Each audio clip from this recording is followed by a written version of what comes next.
Assalamualaikum warahmatullahi wabarakatuh. Selamat datang di kelas fisika. Pada kesempatan video kali ini kita akan membahas tentang gigel induksi diri pada sebuah kumparan. Nah, pada gambar ini tampak ada kumparan kemudian dihubungkan dengan hambatan, hambatan yang nilainya bisa diubah-ubah. Kemudian di sini ada saklar S. Nah, pada saat saklar ini ditutup, jadi ditutup atau dihubungkan, maka nanti akan muncul arus utama. Nah, efeknya ketika ini ditutup, yang semula arusnya 0 kemudian menjadi arusnya I. Jadi selama perubahan itu akan muncul perubahan flux. Ini ada perubahan flux utama. Ya, flux utamanya berubah dari 0 sampai dengan suatu nilai tertentu. Ini fluxnya saya tuliskan. Jadi ketika saklar S ditutup, maka ada perubahan flux.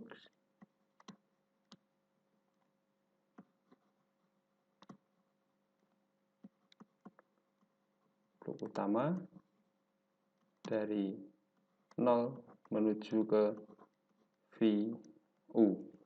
Jadi di situ ada muncul flux dari 0 sampai dengan ke VU. Nah, kemudian akibat dari adanya flux utama yang berubah tadi, maka nanti akan muncul GGL muncul ya flux induksi. Jadi ada flux induksi yang arahnya ini berlawanan. Ini kita katakan sebagai flux induksi. Nah, ini seolah dihasilkan oleh GGL induksi. Jadi flux induksi ini berupaya melawan perubahan flux utama yang mengenai pada kumparan itu. Jadi ini seolah-olah berasal dari sebuah sumber tegangan yang kita sebut nanti sebagai GGL induksi yang kita notasikan dengan epsilon.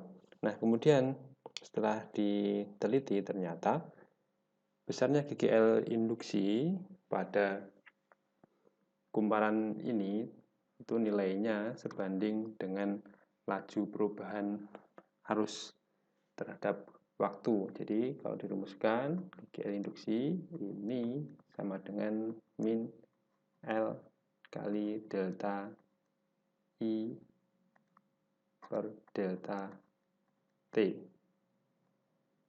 Ya, delta I per delta T. Nah, dengan L ini adalah induktansi diri pada kumparan. Satuannya adalah Henry. Nah, jadi L itu adalah induktansi diri pada kumparan. Nah, di sini berarti nanti kita bisa juga menuliskannya min L I akhir min I awal per T akhir min T awal, misalkan seperti ini. Nah, kemudian kalau kita ambil untuk limit T, delta T menuju ke 0, jadi untuk delta T menuju 0, maka GGL induksi sama dengan min L DI per DT. Ini ya, jadi bisa dituliskan dalam bentuk diferensial DI per DT. Nah, kemudian pada persamaan-persamaan sebelumnya kita pernah mempelajari tentang GGL induksi.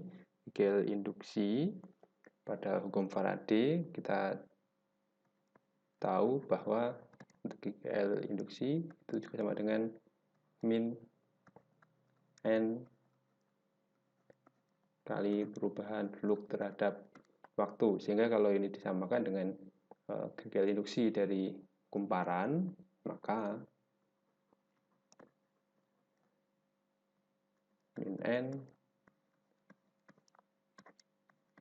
flux dt sama dengan min L diferensial I terhadap T. Nah, ini negatifnya hilang. Kemudian kalau misalkan ini kita hilangkan, Nah, maka kita bisa menuliskannya menjadi N dV sama dengan L dI. Nah, kemudian kalau misalkan ini diintegralkan masing-masingnya, ini dV dari 0 sampai dengan V tertentu, kemudian L ini integral dI mulai dari 0 sampai dengan I tertentu.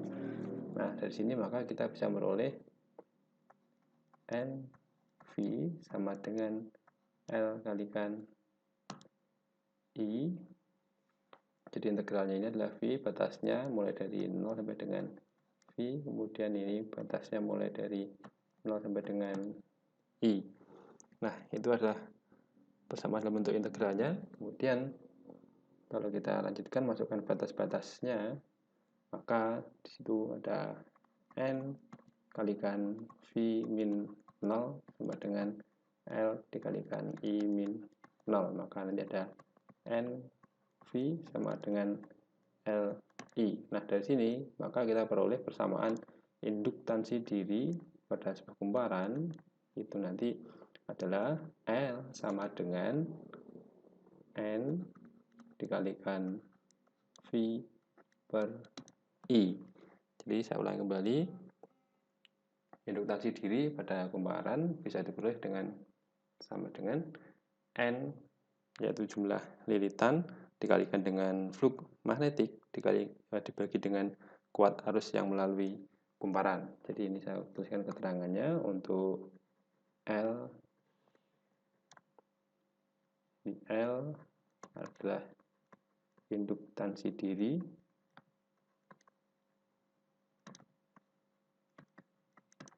satuannya adalah Henry, kemudian N banyaknya lilitan,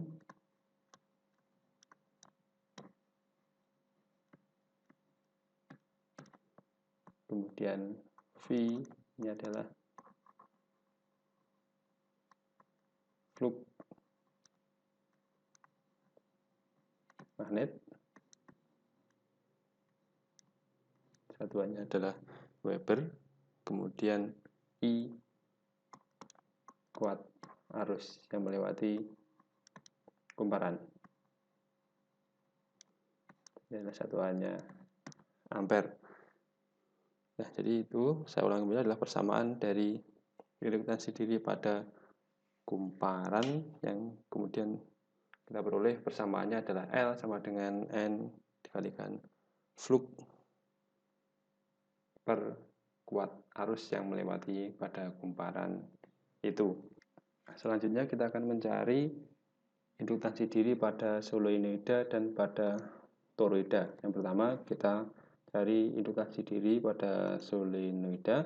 Jadi ini misalkan solenoida yang panjangnya adalah L, kemudian dialiri oleh arus listrik, maka menghasilkan medan magnet sebesar B sama dengan mu0 I N per L, dengan L adalah panjang dari solenoida.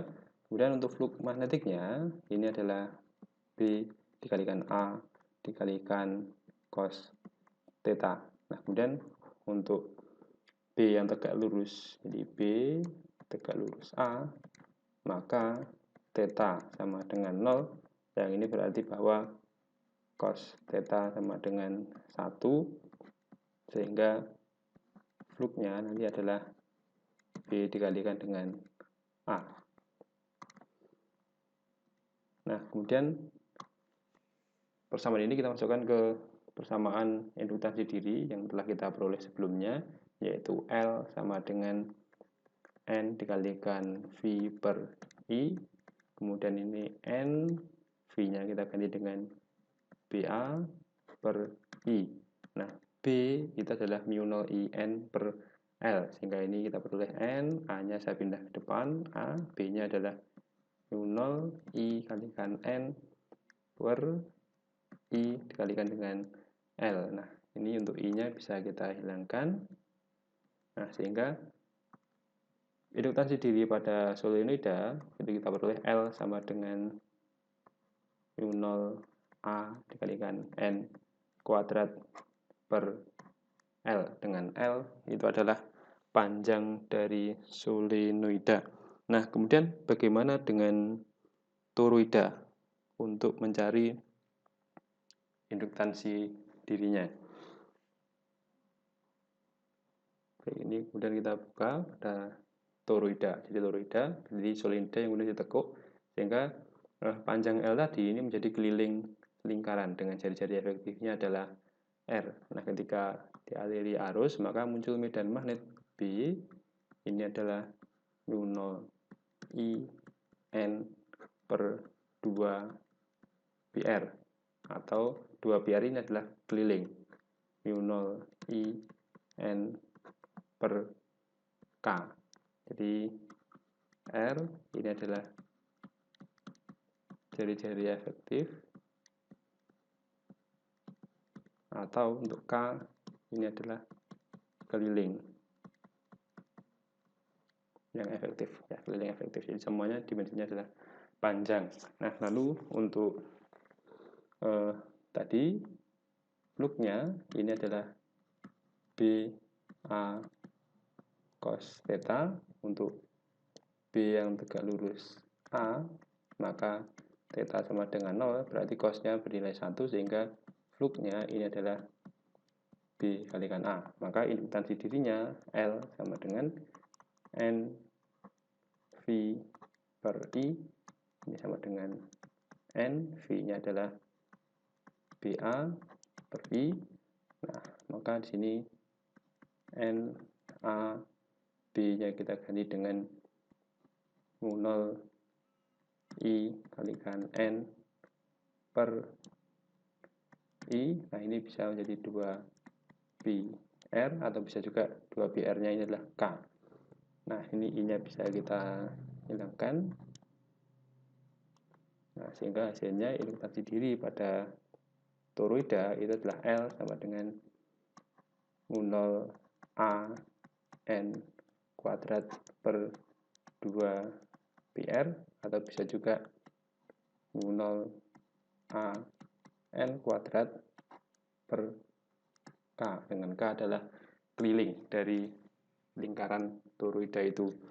Nah, kemudian bagaimana jika solenoida itu intinya diberi suatu bahan yang dengan permeabilitas berbeda dengan ketika berisi udara. Nah, maka kita lihat pada gambar berikut ini. Ini ada solenoida, ini ada inti bahan, kemudian di sini juga ada bahan, dan dililiti oleh kawat, ini namanya toroida. Nah, maka ketika permeabilitas bahan, misalkan permeabilitas bahan itu adalah mu, dengan mu adalah mu r kalikan mu0. Jadi ini adalah semacam nilai pembanding. Nah, maka nanti untuk induktansi dirinya pada solenoida, maka L ini adalah mu kalikan A kalikan N kuadrat per L. Nah, ini bisa juga menjadi mu R kemudian mu0 A N kuadrat per L, atau boleh juga nanti menjadi mu R dikalikan dengan induktansi diri ketika tanpa bahan inti. Jadi ini ada L. Kemudian pada toroida juga sama. Jadi nanti di sini ada L sama dengan mu A N kuadrat per K atau per keliling. Nah, ini berarti nanti ada mu R A, ini ada mu R mu 0